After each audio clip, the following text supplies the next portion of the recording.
온라인 수업으로 만들어가는 지역사회 교육과정이라는 주제를 맡았습니다. 그래서 지역사회 기반 교육이나 마을 교육 같은 것들을 이렇게 온라인 수업으로 할 수밖에 없는 상황이 되었을 때 조금 어떤 식으로 제가 이것들을 만들어 나가는지에 대한 이야기를 나눠보려고 해요.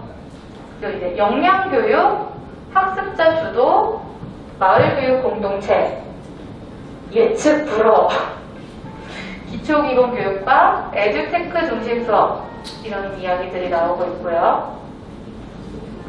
전남형 미래교육 궁금하네요. 이거 학교 무용론, 교육혁신,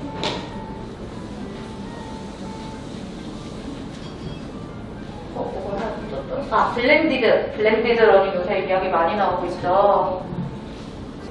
조금은 지역사회, 마을을 기반으로 한 교육에 대한 이야기를 나눠보려고 해요. 사실은 여기 계신 선생님들께서도 이미 이거에 대해서 많이 연구를 하시고 계시고 고민하고 실천하시는 선생님들이 많이 계실 것 같은데, 저는 이제 저희 나름, 저희 지역 안에서, 저희 학교 안에서 실천한 이야기들, 특히 온라인 수업 환경 안에서 이것들을 펼치기가 더 어려웠었어요, 사실은. 그럼에도 불구하고 조금은 해나갈 수 있었던 것들에 대한 이야기들을 함께 나눠보려고 합니다. 네, 먼저 지역사회 기반 교육의 필요성에 대한 이야기를 좀 간단하게 해볼게요. 부모님들은 쌍방향 실시간 수업을 하면은 다 온라인 수업 좋아, 우리 선생님은 열심히 해 라고 생각하실지는 모르겠지만, 저게 그냥 좋은 온라인 수업의 질을 담보한다라는 생각은 안 드는 거예요. 이 교육과정 설문조사를 봤을 때. 그냥 쌍방향 실시간 수업을 하면은 그게 좋은 온라인 수업이겠죠. 아니면은 열심히 선생님이 정말 공들이고 열심히 수업 동영상을 제작해서 올려놓으면 그게 과연 좋은 온라인 수업의 질을 담보할까? 출결을 꼼꼼하게 확인하고 아이들 과제했는지 체크하고 나면은 좋은 온라인 수업이 되는 걸까? 라는 질문에 이거는 이제 아닌 것 같은데 라는 생각이 드는 거예요. 그냥 저렇게 그동안 우리가 많이 접하지 않았었던 새로운 기기, 새로운 문물을 도입하고서 결국에는 아이들을 또 한자리에 모아놓고 기존의 방법과 똑같은 방법으로 수업을 했을 때 이게 과연 이 아이들에게 맞는 온라인 수업 방법일까에 대한 고민이 설문조사 결과를 보고서 더 조금 고민이 짙어졌어요. 그래서 사실은 1학기 동안은 아마 위쪽에 있는 것들을 많이 저희가 중점을 두고서 신경을 썼던 것 같아요. 일단 거의 온라인 수업 처음 시작했을 때는 시스템의 안정화가 가장 급선무였어요. 뭐만 들어가면 막 다 펑펑 터지고 선생님 안 들어가져요, 이런 이야기도 되게 많이 했죠. 안정적인 시스템을 만들기, 혹은 온라인 수업을 만들고 준비하는 데 필요한 디지털 기기 다루기, 아이들 출결하기, 얘네들 출석 확인 어떻게 할 거야, 막 안 들어오는 애들 어떻게 끌고 오지, 그리고 과제를 어떻게 전달하고 피드백을 할까에 되게 많이 초점을 두었던 것 같아요. 물론 이런 과정이 있었기 때문에 1학기에 온라인 수업이 어느 정도 정착됐던 것도 있을 거예요. 하지만 이제 1학기에 초반에, 온라인 수업 초반에는 이런 것들에 대해서 조금 중점을 두었다면은 이제는 여기도 조금 더 넘어서서 우리가 학생들이 주도적으로 스스로 조금 참여할 수 있고 자주적으로 배울 수 있는 배움의 장면들을 어떻게 조직하고 만들어 나갈 것인가에 대한 고민이 사실은 이제는 더 필요하겠구나 라는 생각을 했어요. 왜냐면 온라인 수업에서는 사실은 아이들이 중심이 돼서 무언가를 끌고 나갈 수 있는 환경이 더 많지, 5시간, 6시간을 교사가 계속 끌고 갈 수가 없는 환경이잖아요. 아이고.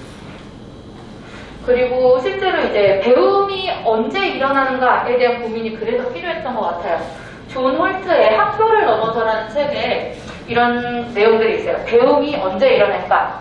자신의 실제적인 삶과 연결될 때, 학교가 학생들이 배우고 싶어 하는 것을 실제로 배울 수 있는 곳일 때, 흥미와 호기심이 있고 이건 정말 알아야 한다라고 느낄 때, 이 아이들이 스스로 주도권을 가지고 또래를 가르칠 때, 조금 더 도전적인 과제를 만나고 사회적으로 교류하고 협동의 기회를 가지고 체험할 때, 배운 거를 스스로 표현할 때, 이런 등등 이런 순간들에서 배움이 일어난다라고 했을 때, 그러면은 온라인 수업에서 아이들이 그냥 뭔가 크게 의미 없이 선생님의 그냥 설명을 듣고 따라하는 것보다는 이런 배움이 일어나는 순간들을 조금은 힘들더라도 만들어줘야 하지 않을까라는 거죠. 결국에 근데 이 배움이 일어나는 순간들에 대한 원리를 가만히 잘 들여다보면은 새로운 내용이 아니에요. 저희가 이제 계속 이제 삶과 교육에 대한 이야기들은 이전의 교육에서도 계속 파도였어요. 배움이라는 게 내 삶과 연계되었을 때 그게 실질적으로 이 아이의 배움의 과정에서 반향을 불러일으킬 수 있는 것처럼 결국에는 조금 스스로 잘 배우기 위해서는 배움에서도 자기화의 원리가 필요해요.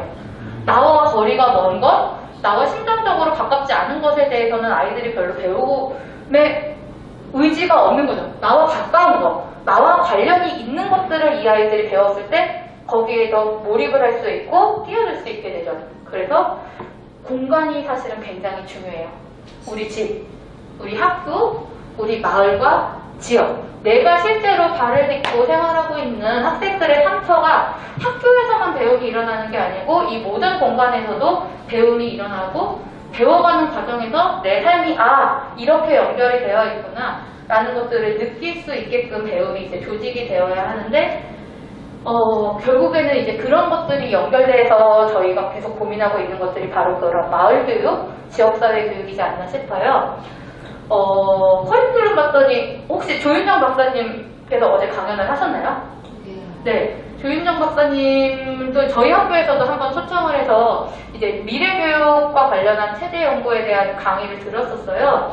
이 조윤정 박사님의 연구 보고서를 보면은 미래교육이 지향해야 할 원리가 이제 4가지가 나와 있죠. 학생 배움의 주체화, 그리고 삶과 연계된 교육과정, 그리고 학습의 공간이 이제는 학교를 넘어서서 더욱더 확장될 것이고 보편적인 학습 설계 원칙을 적용한 학생 개개인의 개별적인 학습, 이런 것들이 미래교육의 지향 원리가 되어야 하는데 이런 원리를 지향할 수 있는 여러 가지 교육 방법들이 거기에 나와요. 그 중에 되게 중요한 게 바로 마을교육이에요.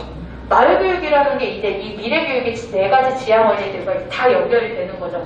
이 아이들이 자기가 살고 있는 삶에서 공부를 하기 때문에 더욱 주체적으로 배울 수 있고 이 교육의 내용이 내 삶과 거리가 먼 게 아니고 연결되어 있고 학교를 넘어서서 지역, 내 마을에서 배울 수 있는 것들, 이렇게 미래교육에서는 그래서 이 마을교육에 대한 내용을 굉장히 강조하고 중요시 여기고 있습니다.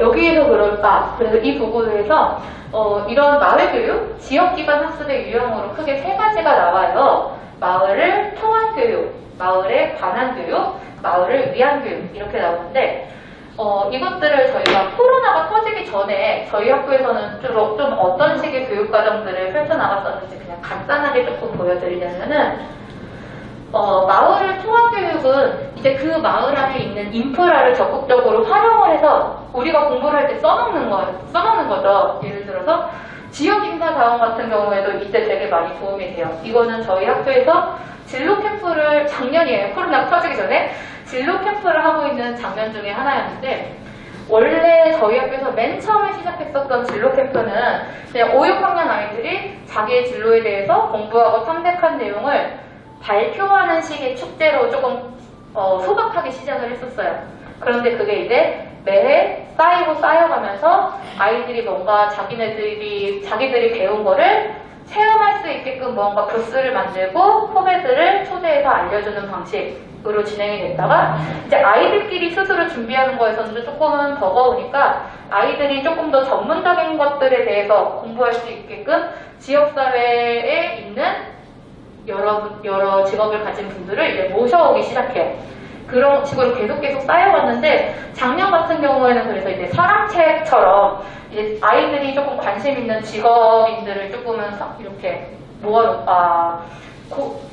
직업이 관심이 있는 직업인들을 막 떠올려보고 거기에서 이제 선생님들이 진짜 모든 인맥을 총동원해서 모셔올 수 있는 직업인들을 최대한 많이 모셨어요. 그래서 그렇게 많이 모셔온 한 21분 정도 저희가 다양한 직업을 가진 분들을 모셔왔던 것 같아요. 뭐 성악가, 뭐 여행작가, 또 뭐 예를 들어 시의원 이런 식으로 여러분들을 조금 여러 인맥을 끌어서 모셔오고 이 중에서 아이들이 이제 관심 있는 분들은 뭐 책을 빌리듯이 사랑책이라고 표현을 해서 그분들을 모셔다가 이제 궁금한 내용들을 물어보고 서로 면담하는 과정.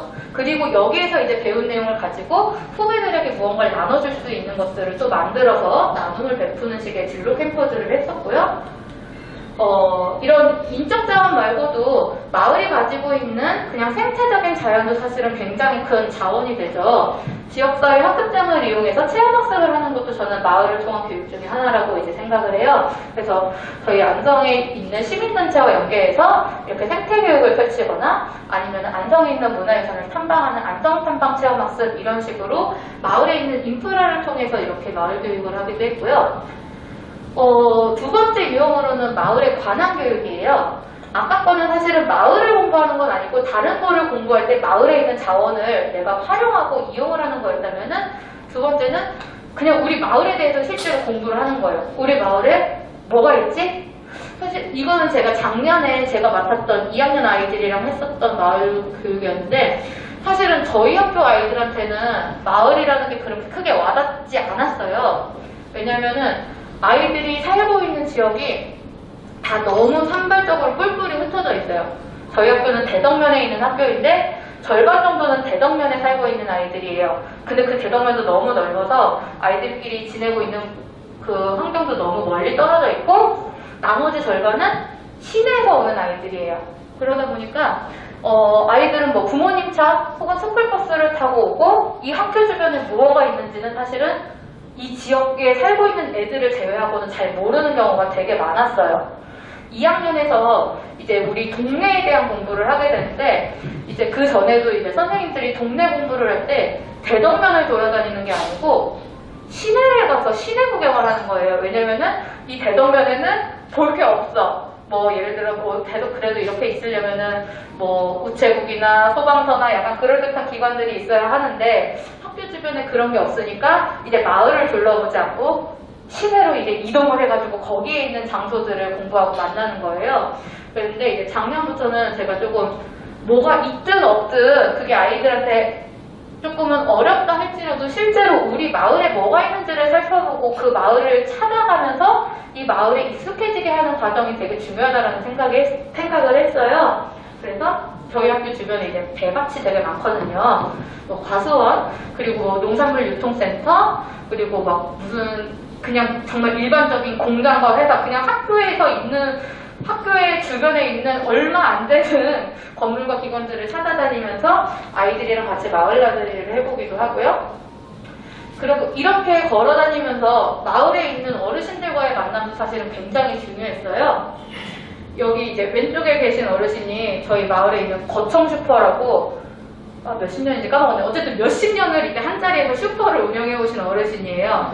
이 어르신한테 이야기를 듣다 보면은 이 마을이 왜 이런 이름을 가지고 있는지, 이 마을의 유래, 그리고 이분이 살아오신 세월이 굉장히 길기 때문에 이야기 듣다 보면은 막 일제강점기 얘기부터 나와요. 일제강점기 때, 막 6.25 때, 이때 이 마을이 어떤 모습이었고, 대덕초등학교의 옛날 모습은 어떤 모습이었고, 이렇게 마을의 어르신을 직접 만나면서 우리 마을의 옛 이야기를 들어보는 과정, 뭐 마을 지도 그림, 이런 식으로 마을에 대해서 공부하는 내용들이 이제 마을에 관한 교육이라고 할 수 있겠고요. 다음 마을을 위한 교육은 이제 이 아이들이 마을에 대한 지식과 이해에서 조금은 더 나아가서 실제로 마을에서 살아가고 있는 그런 장소감과 정조의식을 가진 하나의 마을 주민으로서 내가 이 마을에 보탬이 되고자 하는 일을 이제 참여를 하고 실천을 하는 거죠. 조금은 우리 마을에 문제가 뭐고 있고 그런 것들을 조금 어떻게 해결하면 좋을까. 소소하게는 이런 마을 봉사부터 시작해서 학교 안에서는 이런 교육들이 이루어지고 있었다면 사실은 요즘에 이제 이야기하는 마을교육 공동체는 이러한 움직임들을 바탕으로 조금 더 교육 생태계를 확장하는 것까지 이제 나아가고 있는 것 같아요. 경기도에는 몽실학교라는 이름의 지역 거점형 마을학교가 있어요. 그래서 학교 바깥에서도 아이들이 주도적으로 배울 수 있는 배움을 펼쳐주는 이런 지역 거점형 마을학교라던가 아니면 지역사회에 있는 여러 가지 학습장 혹은 마을교사와 같은 인적자원 활성화가 되고 이 바깥에서 배운 학습들도 인정이 되어야 하는 방향이 아마 미래교육이 지향하는 방향이 아닐까라고 조윤정 박사님께서 말씀을 하셨습니다. 그런데 이제 올해는 이런 것들을 조금은 추진하기가 어려워졌죠. 왜냐면은 코로나가 이제 발생을 하기 시작하면서 가장 이제 키워드로 나와 있는 게 비대면이에요. 대면 접촉을 최소화를 해야 하는데, 사실은 이렇게 마을과 지역사회를 기반으로 한 교육은 현장에서 무언가 아이들이 직접 보고서 체험할 수 있는 내용이 굉장히 중요한 것 같아요. 그러다 보니까 두 가지 가치가 이제 충돌하게 돼요. 대면 접촉을 최소화해야 하는 이 상황에서 뭔가 아이들이 마을 사람들과 만나기가 어려워지고 현장에서 무언가를 체험하기가 어려워진 이 상황 속에서 이제 학교도 모든 체험학습이 이제 다 취소가 되는 거죠. 부모님들도 희망하지 않고 선생님들도 다 희망하지 않으세요. 불안하니까, 두려우니까. 체험학습이 전면 취소가 되고 외부인들과의 접촉도 다 지양하게 돼요. 사회적으로 거리를 두어야 하는데, 이러한 현실 속에서 조금은 아이들이 스스로 자기의 삶과 연계된 마을과 지역사회를 조금 어떻게 배워나가야 할까라는 고민이 되었습니다. 왜냐면은 제가 4학년을 맡았거든요. 초등학교 4학년은 사회교과의 내용이 다 지역사회와 관련된 내용이에요. 지역사회를 알아보면서 지역사회의 중심지를 답사하거나, 아니면은 지역사회에 있는 문화유산 같은 것들도 직접 답사를 통해 알아본다거나, 아니면은 지역사회의 공공기관을 직접 또 답사를 해서 공공기관에서 하는 일을 알아보거나, 다 답사 이렇게 되어 있는데 지금 이런 것들을 다 할 수가 없는 상황이 되어버린 거예요. 그러다 보니까 이런 고민들이 더 컸던 것 같아요. 온라인 수업 안에서도 이 아이들이 조금은 자기의 삶과 연계된 이런 지역사회 교육을 어떤 식으로 조금 만들어 나가야 할까에 대한 고민을 하기 시작을 했습니다.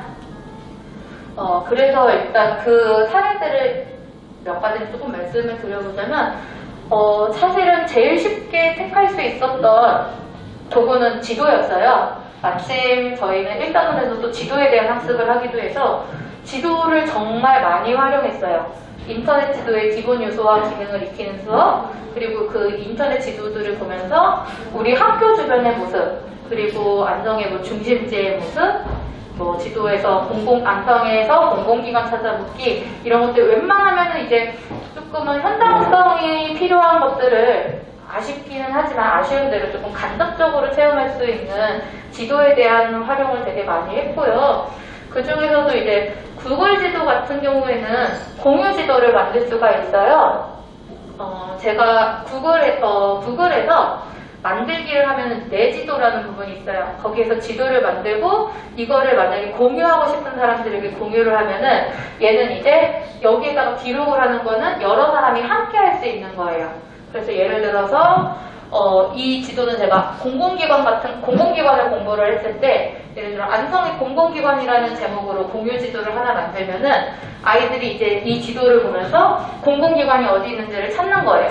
예를 들어서 뭐 안성시청, 그러면은 여기에서 등록하고 시청에서 하는 일 같은 것들을 뭐 조사해서 넣는다거나, 이런 식으로 혼자서 하는 것보다는 여럿이서 같이 했을 때 조금 더 내가 보지 못한 것들도 볼 수 있고 다른 사람들의 생각이나 그런 것들을 함께 공유할 수 있으면서 이런 공유 지도들을 되게 많이 사용했어요. 커뮤니티 매핑이라는 방법이었어요. 역시 지도를 활용하게 됩니다. 이 커뮤니티 매핑이 커뮤니티와 매핑이라는 말의 합성어예요. 그래서 이제 공동체 구성원들이 그 공동체에서 당면하고 있는 사회 문제 혹은 지역의 이슈 같은 특정 주제에 대한 정보를 이제 현장을 돌아다니면서 수집을 하는 거예요. 그걸 수집을 하고 스마트폰을 활용해서 지도에다가 표시를 하고 사람들이 그거를 보면서 여기에는 이런 문제점들이 있구나 라는 거를 공유하고 알 수 있게끔 하는 과정이에요. 실제로 이제 이 커뮤니티 매핑을 활용하고 있는 뭐 지자체 같은 경우에서는 지역의 공통 의제를 함께 이야기하고 발굴하는 도구를 굉장히 많이 사용을 하고 있는 것 같아요. 그래서 사람과 지역사회의 연결, 그리고 이게 곧 나아가서 지역의 문제를 주민들이 스스로 해결하고자 하는 주민자치의 방법으로도 운영이 되고 있어요. 매핑을 하기로 정하고서 어떤 문제, 어떤 지역 문제를 주제로 매핑을 할지 의논을 했어요. 실제로 커뮤니티 매핑에서 제일 많이 쓰이는 것 중에 하나는 베리어 프리 지도라고 해서 그 장애인들이 사회에서 느낄 수 있는 장벽들을 조금 낮추고자 하는, 그러니까 장애를 가진 분들이 사회에서 돌아다닐 때 조금은 불편할 수 있게 여겨지는 부분들에 대한 것들을 현장에서 자료를 수집하고 지도를 표현하는 베리어 프리 지도들도 되게 많이 있고요. 그리고 그 지역에서 조금은 유해 환경 아니면은 안전과 관련한 문제성들을 표시하는 안전지도 만들기. 그리고 올해 같은 경우에는 이제 코로나라는 특수 상황에 맞서서 각 지역에 약국 지도들이 되게 많았었죠. 이 약국에는 마스크가 몇 개 있고 여기 약국에는 마스크가 몇 개 있고, 그렇게 표현하는 과정들이 이제 다 커뮤니티 매핑이라고 보시면 될 것 같아요. 그래서 아이들이 조금 답사를 나갔을 때 실질적으로 관찰이 가능하고, 그리고 아이들의 삶과 조금은 직접적인 영향이 있고 모두가 문제로 인식할 만한 매핑 주제를 아이들과 이야기를 나눴을 때 저희 아이들은 우리 대덕초등학교 안전지도 만들기를 조금 함께 해보자 라고 이야기를 했어요. 제가 이거를 혼자서 이렇게 작업을 할 수 있었던 이유는 안전 매핑이라는 앱이 있었기 때문이에요. 이 앱은 누구나 깔기만 하면 다 활용을 할 수 있어요. 문제는 별로 활용하는 사람이 없어서 여기다 올려도 다른 사람들은 보지 않는다는 문제점이 있어요. 그래도 어쨌든 이 안전 매핑이라는 앱을 이용해서 아이들이 안전 지도를 만들기 시작해요. 여기 지도 안에서 이런 식으로 동그랗게 아이콘 표시가 된 부분들은 아이들이 직접 돌아다니면서 문제가 있다라고 생각하는 부분들을 그때그때 찍어서 올린 거예요. 그러면 아이들은 이제 돌아다니면서 본인들의 눈으로 봤을 때 문제 상황들을 이제 기록을 해요. 맨 왼쪽 같은 경우에는 횡단보도 표지판은 있는데 횡단보도가 없어요. 실제로 저도 뭐 깜짝 놀랐어요. 아니 뭐 이런 데가 다 있어? 이런 식으로. 저도 눈치채지 못했었는데 그래도 아이들이 직접 조금 천천히 걸어다니면서 바라봤었던 문제점들. 그리고 저희 학교 같은 경우에는 학교임에도 불구하고 어린이 보호구역임에도 불구하고 한쪽 방면으로는 인도가 되어 있지만 반대쪽 방면으로는 인도가 하나도 만들어져 있지 않아요. 그래서 이쪽으로 걸어오는 얼마 안 되는 지역 주민 아이들은 차도 옆에 갓길을 통해서 이제 걸어야 해요. 그럼 아이들은 실제 이 길을 걸으면서 차들을 마주하면서 선생님 너무 무서워요. 여기 인도가 있었으면 좋겠어요. 이런 문제점들을 이제 실제로 느끼게 되는 거죠.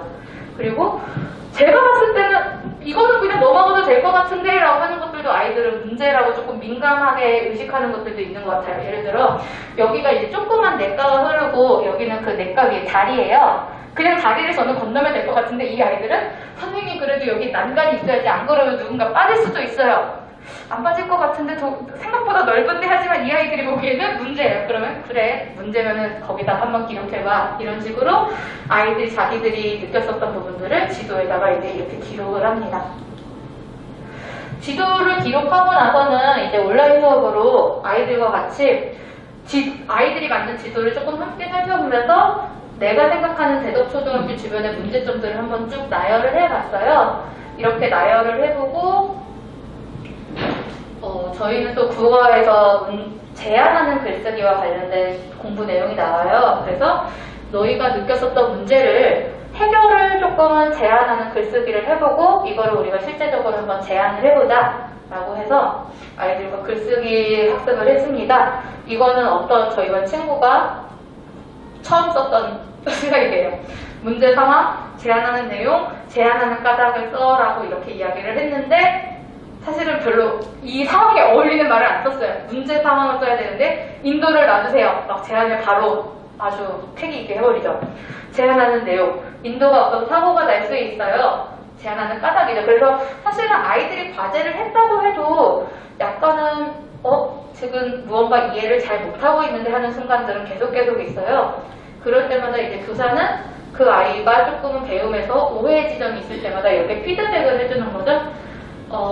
내용을 어떻게 보충을 해야 하는지, 이 상황에서는 어떤 식의 내용들이 들어가야 하는지에 대한 수정 과정을 거쳐서 이런 식으로 개별적으로 문제 해결을 제안하는 글쓰기의 내용들을 더 수정하고 보완하는 과정들을 거쳤어요.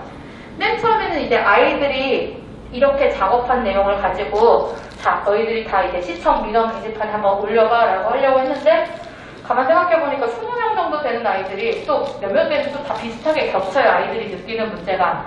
그것들을 다 하나하나 쓰면 사실은 그거를 해결하시고 댓글을 달아주시는 시청 공무원분들께도 약간은 조금은 힘드실 것 같아서 여기에서 이제 아이들이 느꼈었던 개개인의 문제 중에 조금 비슷한 것들끼리 이제 팀을 만들었어요. 팀을 만들어서 그 팀 아이들끼리 너희들이 개별적으로 썼었던 글을 다시 한번 보고 이제 시청에다가 글을 올릴 거니까 내용을 한번 수정하고 다듬어서 써보자 라고 했고요. 아이들이 이때 이제 얘기했었던 주제 중에 대표적인 걸로 5가지를 추렸어요. 학교 주변에 횡단보도와 신호등을 설치해달라, 가로등과 CCTV를 설치해달라, 인도 설치, 그리고 쓰레기 문제. 인도가 되게 얼마 안 되는 좁은 인도에 쓰레기들이 가득 차서 조금 걷지 못하는 부분이 있어요. 이따가 아마 사진으로 잠깐 나올 텐데 쓰레기 문제를 해결해달라, 그리고 속도 단속 카메라를 설치해달라, 이렇게 5가지 주제로 추려보고 아이들끼리 이제 소그룹 화상회의를 통해서 서로 생각을 주고받으면서 이제 글을 쓰기 시작을 했고요. 그 다듬은 내용을 저는 이렇게 한 편에 이걸 하나하나의 문단으로 엮어서 이제 제가 그냥 대표로 시청에다가 글을 올렸어요. 막상 이제 올리고 나서 들었던 생각은 그래도 차라리 애들이 그냥 뭐 누가 됐던 조금 학생 대표로도 한번 올려보게끔 할 거라는 후회는 들었지만 일단 제가 올렸습니다. 우리 대덕초등학교 학생들이 이런 수업을 했고 이 수업 과정에서 이런 문제점들을 느꼈으니까 좀 한번 해결해 주세요. 근데 해결을 달라고 하면서도 이게 좀 여기서 해결해 줄 만한 일들인가? 하고 저는 약간 조금 물음표를 가졌어요. 그래서 괜히 또 쫄리는 마음으로 사족을 달았어요. 뭐 꼭 그렇다고 너무 다 해결해달라고 뭐 강력하게 요구하는 거 아니고요. 약간 이런 식으로 사족을 달긴 달았는데 이거는 아이들이 그때 글 쓰면서 같이 올렸었던 뭐 근거 사진 자료 같은 거예요. 그래도 다행히 시청에서는 이렇게 민원을 올리면은 하나하나의 민원에 굉장히 소중하게 응답을 해주더라고요. 그래서 아이들이 속도 단속 카메라를 설치해주세요 라는 요구에도 여기도 이제 대덕초등학교도 위험하다라고 생각해서 9월 중으로 이제 설치를 하겠습니다 라는 이야기가 나왔어요. 네. 어쨌든 이런 식으로 내가 살고 있는 지역사회에 대해 알아간다는 건 결국에는 이제 마을의 역사나 문화에 대해서 알아가는 지식과 이해를 넘어서서 그 마을에 살고 있는 사람들과 조금씩 관계를 맺어나가는 것, 그리고 마을에 대한 애정, 관심, 내가 여기서 뿌리를 내리고 계속 살고자 하는 정주의식, 그리고 이 마을에서 내가 하나의 주민, 하나의 시민으로서 문제를 규명하고 해결하고자 하는 실천과 참여의식까지 이런 것들을 모두 배워나가는 과정이 아닐까 싶습니다. 그러면서 내가 이 지역사회와 그냥 동떨어져 있는 것이 아니고 나와 내가 살고 있는 세계가 연결이 되어 있고 서로 삶에서 영향을 주고받는다. 그리고 이 공동체 속에서 내가 무언가를 해결하고 참여할 수 있는 시민성을 발휘하는 것까지에 대한 공부들이 될 수 있을 것 같다. 될 수 있었습니다. 그런데 사실은 이거부터 이야기를 할게요. 지역기반 학습의 운영 원리로 크게 이렇게 6가지를 이야기를 해요. 이제 지역에서 시작을 해서 결국에는 그 문제의식이 세계로까지 조금 더 넓게 바라볼 수 있어야 한다. 그리고 2번째는 학습자가 주도적으로 참여해야 한다.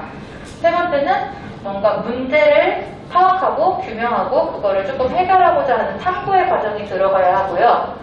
디자인 사고라고 해서 그 지역사회에 영향을 줄 수 있는 조금 체계적인 사고 방법이 포함이 되어야 하고 지역사회 또한 이제 학습 공간으로서 역할을 다하고 이러한 학습은 이제 단적인 교과가 아니고 교과 간의 통합, 프로젝트 학습을 통해서 이제 진행이 되어야 한다. 이런 식으로 지역기관 학습의 운영 원리가 있는데 이것의 사실은 가장 큰 저는 만약에 이걸 한 단어로 표현하자면 결국엔 연결성인 것 같아요. 내가 지역사회와 연결이 되어 있고 그 연결성 안에서 공동체성과 민주성을 발휘할 수 있게끔 하는 게 중요한데 지금은 이제 코로나 시대가 되었다 보니까 비대면이 하나의 큰 키워드가 되어버렸죠. 서로 뭔가 접촉하지 못하고 언택트가 된 상황인데 비대면과 비접촉의 시대라고 해서 이거를 그냥 단절과 고립으로 머무를 것은 아니고 사실은 이 언택트 사회에서 새롭게 연결할 수 있는 접촉의 방법을 우리는 그래도 계속 찾아나가야 하지 않을까라는 생각을 했어요. 그리고 그런 과정 중에서 온라인 학습은 하나의 수단으로서 조금은 그래도 그 역할을 할 수 있지 않을까라는 생각을 했습니다. 이제 온라인 학습 쪽으로 바라보는 세상이 어떻게 보면 기존과는 다른 방법으로 세상을 바라볼 수 있는 약간은 재해석을 할 수 있는 안목을 갖기도 할 수 있을 것이고요. 조금은 더 다양해진 표현 방법, 그리고 이 표현 방법에 있어서 기존에 썼던 것보다는 조금 더 넓게 광범위하게 확대될 수 있는 가능성을 그래도 우리가 온라인 학습 안에서 찾아볼 수는 있지 않을까. 물론 이렇게 주어지는 환경 속에서 약간 고군분투 할 수 있는 것들을 찾아나가는 거죠. 그러면서 결국에는 학습에서 아이들이 주도적으로 학습에 참여하고 배움의 주인이 되기 위해서는 지금 여기가 굉장히 중요하다는 생각을 했어요. 내가 살고 있는, 내가 발을 놓치고 있는 지금 여기 세계와의 만남이 굉장히 중요한데 그게 직접적으로 만나든 혹은 그것이 잘 직접적으로 만나는 게 어려우면은 간접적으로라도 조금은 만남을 우리가 주선하고 배움의 장면을 만들어 가야 하지 않을까.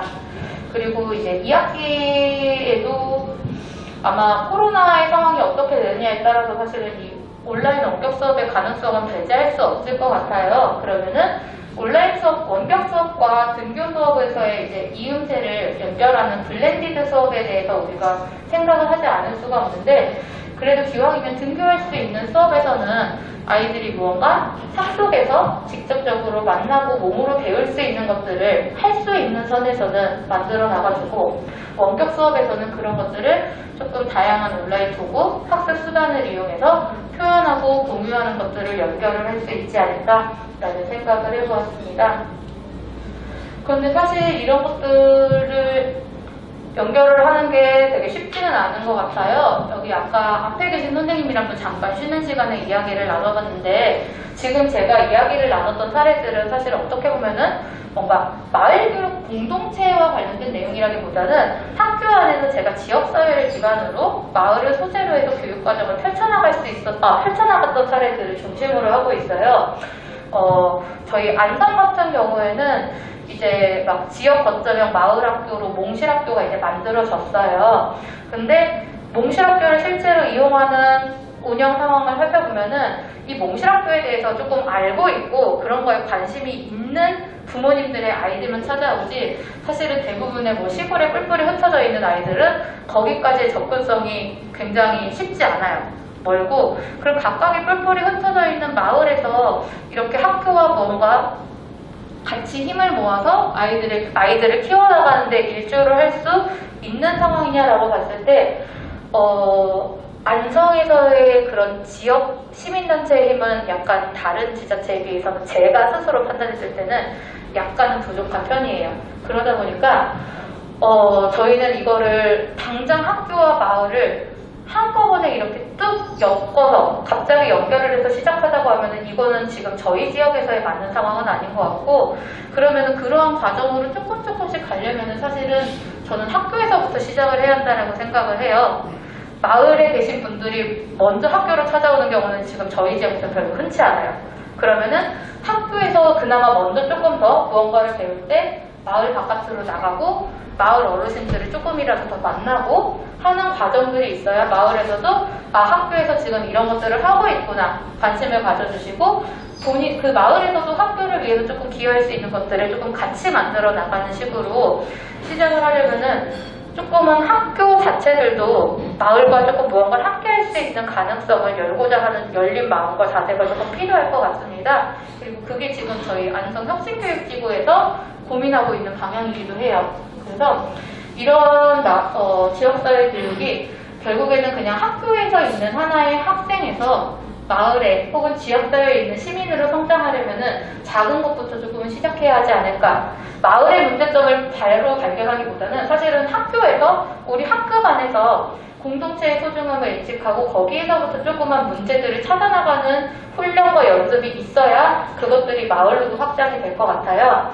그래서 학교 주변의 문제에서 마을, 지역사회, 세계까지 조금씩 연결해가는 과정들을 만들어가면서 그냥 바로 쭉 만들어지는 완성형이 아니고 조금씩 연결을 더 이어나가는 성장형으로 지금 교육 생태계를 구축해야 하지 않을까라고 생각을 했습니다.